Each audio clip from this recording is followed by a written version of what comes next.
Hello everyone, स्वागत है आपका हमारे प्यारे से चैनल बहन्स पढ़ाई में। मैं हूँ शिखा और आज हम करेंगे अपना एक बहुत ही अच्छा सा प्यारा सा चैप्टर। वैसे तो हम बचपन से ही इंडिया के बारे में बहुत सारे फैक्ट्स जानते आए हुए हैं ना, और इतने फैक्ट्स हैं कि अगर आप मतलब टटोलने में लग जाओ ना तो कभी हिस्ट्री खत्म ही नहीं हो सकती। इतने ज़्यादा फैक्ट्स वाली हमारी इंडिया है। इनक्रेडिबल इंडिया भी इसको कहते हैं ना। बेसिकली हम बहुत लकी हैं जो हमारा जन्म यहाँ पर हुआ, क्योंकि बहुत ही ज्यादा रहस्यमयी है हमारी कंट्री, है ना। और ये जो चैप्टर है हमारा द ग्लिम्स ऑफ इंडिया, इसमें भी इंडिया के तीन ऐसे मतलब चैप्टर्स हैं। इसी के अंदर तीन पार्ट हैं, ये लगा लो आप। और तीनों पार्ट्स में अलग अलग फैक्ट्स के बारे में बताया हुआ है, जिसको जानकर हमें बहुत ही ज्यादा मजा आने वाला है। अतरंगी अतरंगी सी चीजें बता रखी हैं, ठीक है। तो अब हम स्टार्ट कर रहे हैं अपने पार्ट नंबर 1 से। अब बेकर फ्रॉम गोवा, ये हमारा पार्ट नंबर 1 है इस चैप्टर का, ग्लिम्स ऑफ इंडिया का, है ना। तो क्या होता है, जैसे यूरोप है, यूरोप ना हमेशा से ही बड़ा बदमाश रहा है। उसमें ना जितने भी पार्ट्स हैं यूरोप के, चाहे पोर्टुगल है, स्पेन है, फ्रांस है, सब ने कहीं ना कहीं कब्जा किया ही हुआ है ना। सबके ऊपर ये कब्जा करने के लिए पहुंच जाते थे। अब ब्रिटिशर्स तो आए ही थे, है ना, लेकिन साथ के साथ पोर्टुगल जो देश था यूरोप का, वो भी, उसने कोई ऐसा देश छोड़ा ही नहीं होगा पूरे वर्ल्ड में जहां पर उसने कब्जा ना किया हो। और फिर वो जैसे उसकी नजर इंडिया पे पड़ी, वो इंडिया पे भी आ गया। लेकिन इंडिया में वो उसने सबसे पहले कहाँ पर अपने कदम रखे थे? गोवा में रखे थे, ठीक है। तो जैसे मान लो कोई बाहर देश से हमारे इंडिया में कब्जा करने के लिए आता है, तो उनका जो कल्चर होता है ना, वो हमारे देश में इन्फ्लुएंस होने लग जाता है, ठीक है। जैसे मान लो अभी भी बहुत सारी प्रथा ऐसी है जो हमारी इंडियंस की है ही नहीं, क्योंकि 200 साल जो राज करके गए हैं ब्रिटिशर्स, 200 साल जो राज करके गए हैं मुगल्स, उन्होंने जो ये चीजें बनाई थी, बहुत सारी प्रथा बनाई थी, वो आज तक फॉलो होती आ रही है, और वो तो हमारी इंडियन है भी नहीं, है ना। सो यहाँ पर अब जैसे पोर्टुगल है, पोर्टुगल का भी कुछ ना कुछ इन्फ्लुएंस जो है इंडिया पे पड़ गया। अब पोर्टुगल का कौन सा इन्फ्लुएंस था? ब्रेड का। आपको तो पता है, ये जो बाहर देश के लोग होते हैं, जैसे हम यहाँ पर इंडियंस जो होते हैं वो राइस खाते हैं, और बाजरा वगैरह और रोटी चपाती वगैरह खाते हैं। लेकिन पोर्टुगल या फिर बाहर देश के लोग जो है वो ब्रेड वगैरह खाते हैं, वो उनकी स्टेपल डाइट होती है ना। तो जैसे ही पोर्टुगीज आए गोवा में, तो गोवा में किस चीज का चलन चल गया? ब्रेड का, है ना। लोग बाग बहुत ज्यादा पसंद करने लग गए ब्रेड को। जैसे हम यहाँ डेली चाय में डुबो के फैन खाना पसंद नहीं करते सुबह सुबह, या बिस्किट खाना पसंद करते हैं, वैसे ही वहां पे चाय के साथ फैन वगैरह, सॉरी, ब्रेड वगैरह चालू हो गई थी। तो यही है चैप्टर 1 के बारे में हम जानते हैं ना। ये जो स्टोरी है ये उस टाइम की है जब पोर्टुगीज ने गोवा पे रूल किया था। और जो ये पोर्टुगीज थे वो किस चीज के लिए फेमस थे? ब्रेड्स के लिए फेमस थे। नरेटर जो इस कहानी के नरेट करने वाले हैं, वो ये कहते हैं, मतलब अपने बड़ों को कहते हुए सुनते हैं, अरे यार वो पुराने दिन बहुत अच्छे थे, है ना। और वो कहते हैं कि इतनी फेमस फेमस ब्रेड हुआ करती, जो पोर्टुगीज जो है वो गोवा पे रूल करा करते। वो अपने पास्ट के बारे में सोचते रहते हैं, और वो सोचते हैं कि बेशक पोर्टुगीज ने गोवा को छोड़ दिया हो, लेकिन उनका जो ये ब्रेड का चलन था वो अभी भी है। जो बेकर्स ब्रेड को बनाते थे वो अभी भी है। हाँ, वैसा स्वाद नहीं रहा उस ब्रेड में जो पहले वाले बेकर बनाते थे, लेकिन वो बेकरी का बिजनेस अब उनके बच्चों ने संभाल लिया, उनके बेटों ने संभाल लिया। और आज भी बेकर्स हमारे यहाँ गोवा में है, और उन बेकर्स को जो ब्रेड बनाते हैं उनको पाडेर्स कहते हैं, ठीक है। सो यहाँ पर बेकिंग वेकिंग तो सब सेम है पहले से ही। मतलब दो टाइप की ब्रेड होती थी, एक तो लंबे लंबे वाले जिसको ब्रेड मोल्ड कहते थे, और एक ऐसे गोल वाले डोनट टाइप के, है ना। तो यहाँ पर अब क्या होता है, जैसे सेम था मतलब बेकिंग प्रोसेस ब्रेड को बनाने का। सबसे पहले तो ब्रेड लोज होते थे, उनको फिर भट्टों में डाल दिया जाता था। जैसे नान देखा है ना आपने, नान को पहले मैदे से ऐसे ऐसे करके उसके बाद उस फर्नेस में ऐसे लगा देते थे नीचे से, और जब वो पक जाता था तब वो निकाल लेते थे। वैसे ही सेम ब्रेड का होता था, है ना।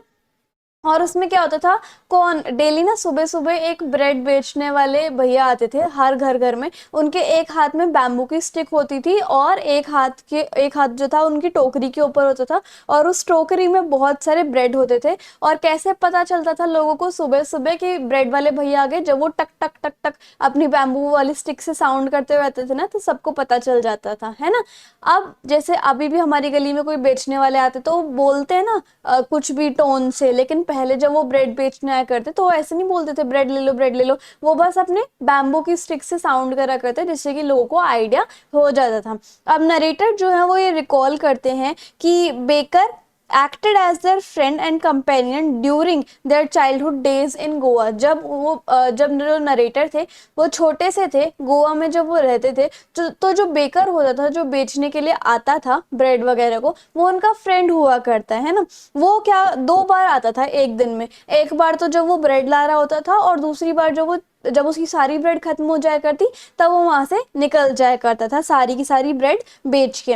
बैम्बू स्टिक की साउंड आया करती जिससे कि बच्चे जो है वो उठ जाते थे उस बैम्बू स्टिक की आवाज से। बच्चे इतने एक्साइटेड हो जाते थे कि हम चुनेंगे इस टोकरी में से कि हमें कौन सी ब्रेड खानी है। और जो गोल वाली बैंगल वाली ब्रेड होती थी ना, जिसको मैं डोनट बोल रही थी, वो क्या क्या कहलाती थी, कैनकॉर्न, ठीक है। और स्पेशली बच्चों के लिए होती थी वो कैनकॉर्न। और बच्चे तो उस बैंगल वाली ब्रेड को ही पसंद करते थे, और जो बड़े बड़े ब्रेड होते थे वो जो एडल्ट्स होते थे वो पसंद करा करते, ठीक है। और जो जैसे घरों में मेड सर्वेंट्स हुआ करते तो वो लिया करते ब्रेड मालिक वगैरह के लिए, है ना। अब जो बेकर थे वो म्यूजिकल एंट्री करते थे अपनी बैम्बू स्टिक से, टक टक टक टक ऐसी साउंड, और एक हाथ उनका अपनी जो टोकरी है उसको सपोर्ट करने में लगता था, ठीक है। अब वो घर घर जाते थे, लेडीज को ग्रीट करते थे, नमस्ते दीदी, इस टाइप से, और उनको ब्रेड पकड़ा दिया करते। और पेरेंट्स जो होते थे वो अपने बच्चों को डांटते थे कि चलो चलो अंदर चलो, हम ले रहे हैं ना ब्रेड, तुम्हें क्या जरूरत है यहाँ पर आने की। लेकिन बच्चे इतने ज्यादा ईगर रहा करते उन गोल गोल वाली ब्रेड्स के लिए, वो कहीं बेंच पे चढ़ जाते हैं, दीवार पे चढ़ जाते ताकि वो उस टोकरी में झांक सके कि आज कैसी ब्रेड आई है ना। वो ये भी सोच नहीं करते थे कि यार हम अभी अभी सुबह उठे तो हम ब्रश कर ले उसके बाद ही ब्रेड या चाय खाएं। वैसे आप ब्रश खाना खाने से पहले करते हो या नहाते टाइम करते हो, मुझे बताना कमेंट सेक्शन में, ओके। तो उन्हें ये भी नहीं था कि पहले हम अपने ब्रश कर ले टीथ, है ना। और उसके बाद वो कहते थे कि कौन ब्रश करेगा, बेफालतू में मैंगो लीव्स को तोड़ो, उसके बाद ऐसे से ब्रश करो, मतलब ब्रांचेस लेके आओ मैंगो ट्री के, उसके बाद उससे दातुन वगैरह करो, ब्रश करो, हमें हमारे बस की नहीं है। और वैसे तो हम गर्म चाय ही पीते हैं ब्रेड खाते खाते, तो हमारे दांत तो गर्म चाय से ही साफ हो जाते हैं। और टाइगर को देखा है, इतना बहादुर एनिमल कभी ब्रश करता हुआ, तो वो नहीं करता तो हम क्यों करें, इस टाइप से बच्चों की सोच हुआ करती है ना। सो ब्रेड जो था गोवा के कल्चर का एक बहुत ही इंपॉर्टेंट पार्ट था, और हर इंपॉर्टेंट ओकेजन पे ये इंपॉर्टेंट प्लेस फॉलो किया करता। जैसे मैरिज होती थी किसी की तो स्वीट ब्रेड, और एंगेजमेंट पार्टी होती थी तो सैंडविच, केक और कोकोनट होते थे क्रिसमस पे, है ना। और बहुत सारी ओकेजन पे अलग अलग टाइप की ब्रेड हुआ करती। अब जो बेकर्स आते थे बैम्बू स्टिक के साथ, वो एक लंबा सा ऐसे फ्रॉक टाइप ड्रेस पहन के आते थे, जैसे अम्ब्रेला सूट होते हैं आजकल के, उनको हम कबाई बोलते हैं। और नरेटर के बचपन के दिनों में तो उन्होंने कबाई को छोड़ के शर्ट और पैंट पहनना चालू कर दिया था। पैंट ऐसी होती थी जो नॉर्मल लेंथ से थोड़ी छोटी होती थी, जिससे कि हम उनको पहचान जाते थे कि अच्छा इन्होंने छोटी पैंट पहनी हुई है तो इसका मतलब ये कौन है, बेकर हैं, ठीक है, इस टाइप से। तो पाडेर या फिर बेकर की ये ड्रेसिंग सेंस के बारे में बता रहे हैं।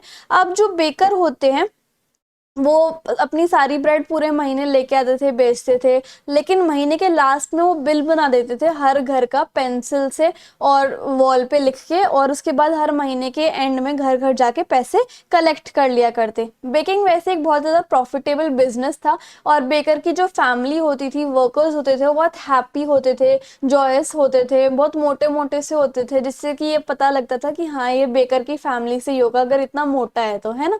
सो आज भी अगर किसी की भी बॉडी अच्छी है ना गोवा में, तो ये समझ लेना कि वो बेकर की फैमिली से ही है। अब हम पढ़ते हैं अपना पार्ट 2, कॉर्क। कॉर्क ना धरती का इतना सुंदर, मतलब इतनी सुंदर जगह है कि जैसे ऐसा लगता हो कि ये जो स्वर्ग होता है ना, स्वर्ग से ही छोटा सा पीस टूट के बाहर मतलब इंडिया में गिर गया हो, इतना सुंदर है ना। और ये जो है ऐसा लग रहा है, मतलब ये एक ऐसी पीस ऑफ लैंड है जो कि मैसूर और मैंगलोर के बीच में।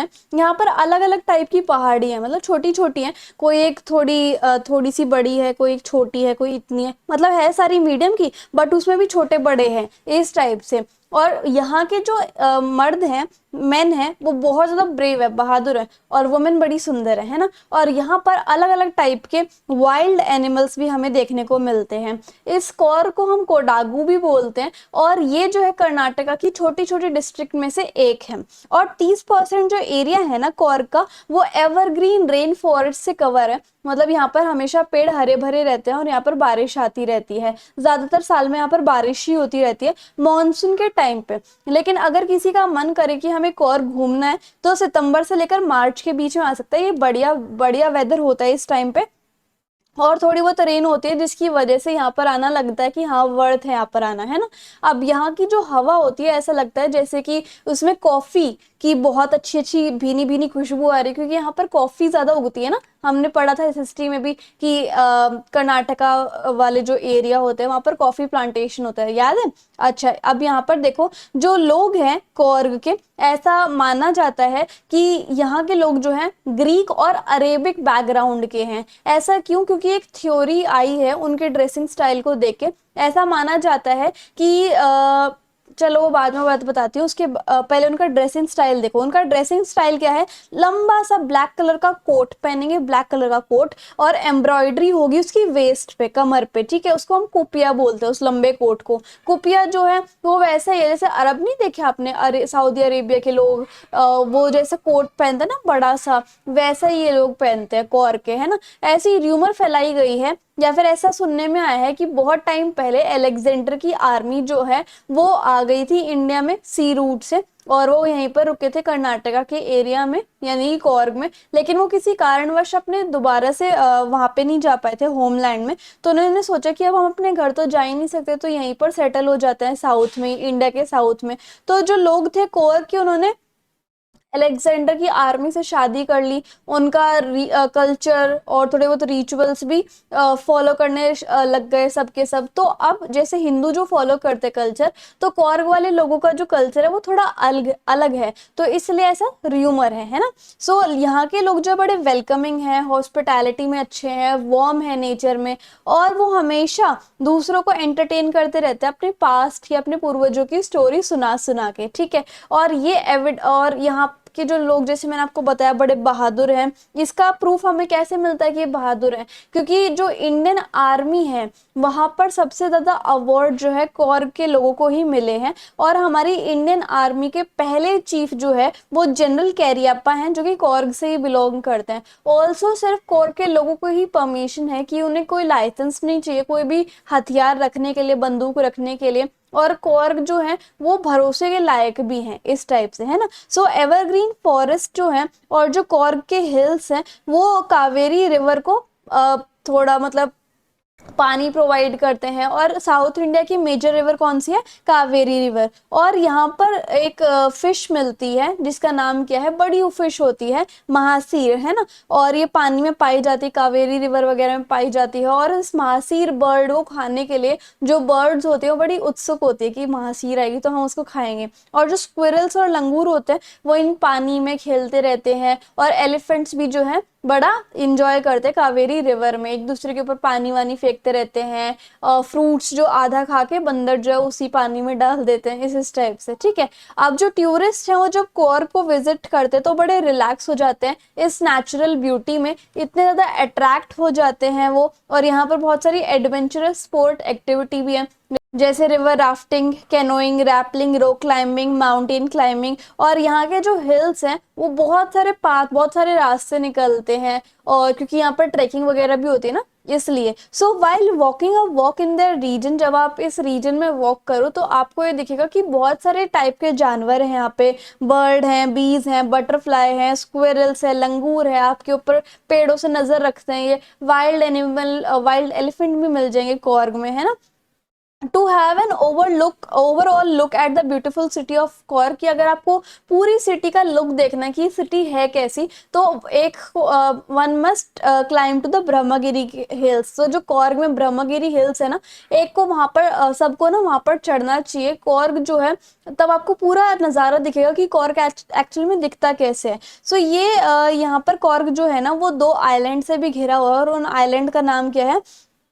निसर्गधामा और बायलाकुप्पे, ठीक है। और ये भी माना जाता है कि इन दोनों आइलैंड पे इंडिया का टिबेटन सेटलमेंट भी था, मतलब यहाँ पर पहले तिब्बत के लोग भी रहा करते इन आइलैंड पे। और यहाँ पर कौन रहते थे, मॉन्क्स, जो आपने देखा होगा नेपाल में मॉन्क्स होते हैं, रेड ऑरेंज येलो कलर के गारमेंट्स पहनते हैं, है ना। और वो भी कोर्ग में मिल जाता है, और उनका लाइफस्टाइल भी बहुत फैसिनेटिंग है ट्रैवलर्स के लिए।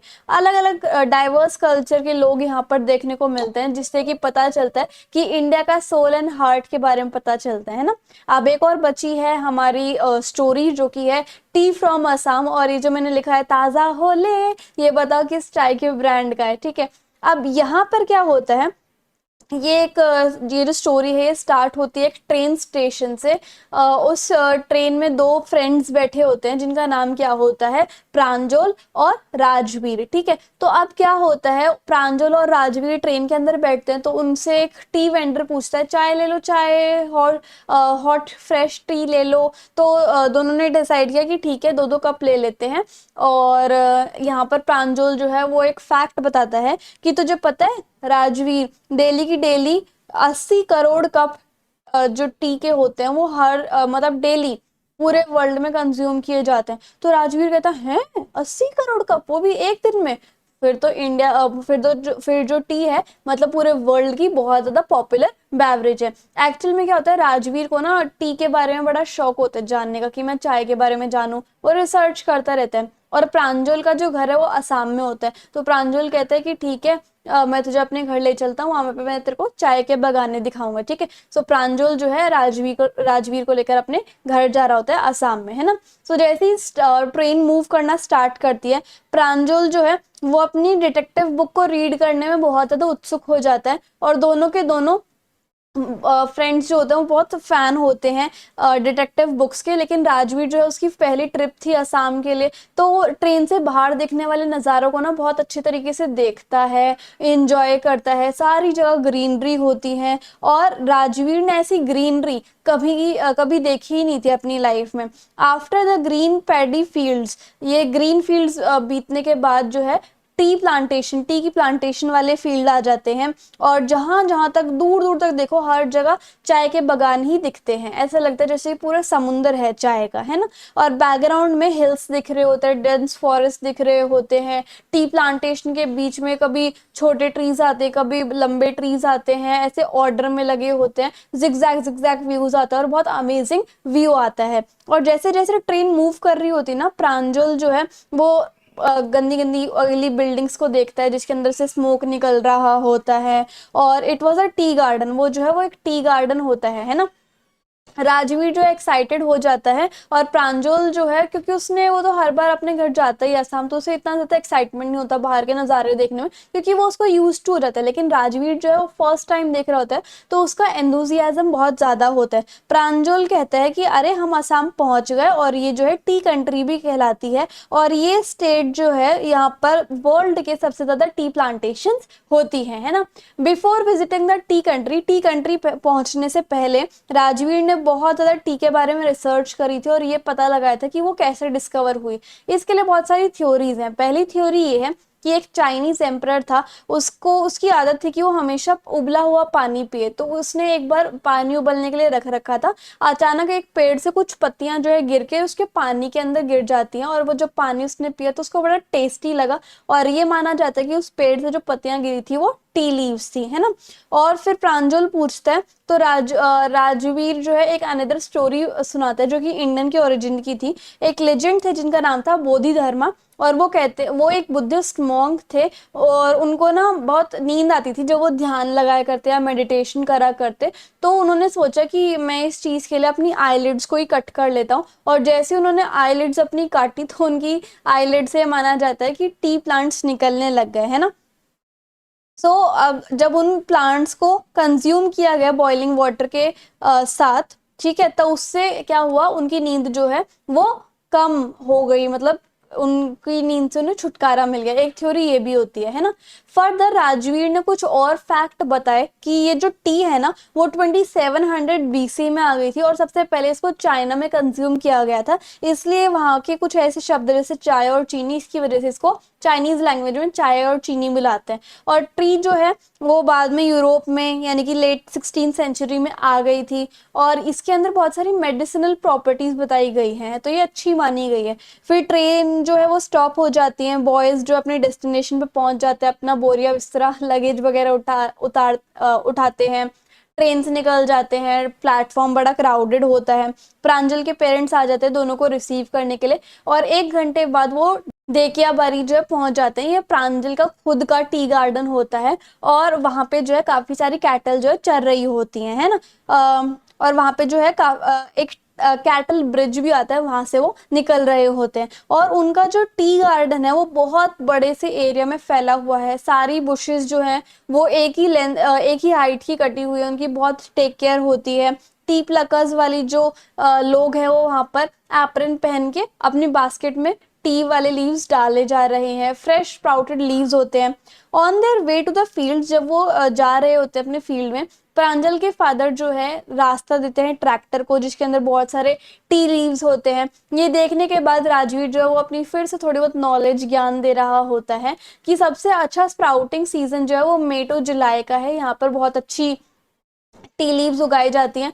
प्रांजल के फादर इंप्रेस हो जाते हैं कि आपको तो टी के बारे में बहुत ज्यादा पता है, तो वो कहते हैं कि हाँ मैंने काफी ज्यादा रिसर्च करी थी। प्रांजल एक्साइटेड होता है इस अमेजिंग बेवरेज के बारे में जानने के लिए और वो भी ये दिखाता है कि हाँ मुझे भी इंटरेस्ट है चाय के बारे में जानने में, और राजवीर उन्हें फैक्ट्स बताता रहता है। तो इस तरीके से हमारे जो तीनों पार्ट हैं इस चैप्टर के वो खत्म होते हैं एंड आई होप आपको समझ में आया होगा ये चैप्टर। और इंस्टाग्राम एंड टेलीग्राम पे जरूर फॉलो कर लेना। इंस्टाग्राम फॉर अगर आपको कोई डाउट है और ये नोट्स चाहिए तो वो आपको टेलीग्राम पर मिल जाएंगे, ठीक है। So if you like the video and the explanation then please do like share comment and subscribe the channel. Thank you so much.